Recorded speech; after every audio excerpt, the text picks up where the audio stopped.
பின் கூறப்பட்டுள்ள வழி எளிமையானது. இதை பயிற்சி செய்தால் உங்கள் வாழ்வில் அற்புதங்கள் நிகழும். உங்கள் மனதை சலனமில்லாமல் வைத்து அமைதியாக்கி கவலைகளை விட்டுவிடுங்கள். கடவுளைப் பற்றியும் அவர் அன்பை பற்றியும் நிரூபியுங்கள்.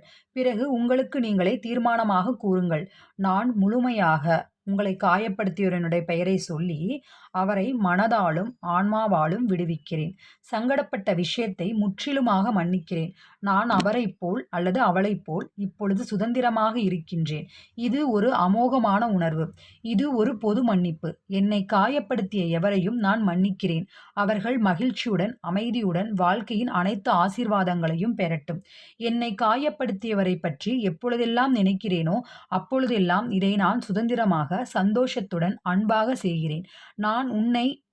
நான் விடுவித்து விட்டேன். உங்கள் வாழ்க்கையின் அனைத்து ஆசீர்வாதங்களும் உங்களுக்கு கிடைக்க வேண்டும். நானும் சுதந்திரமாக இருக்கிறேன். நீங்கள்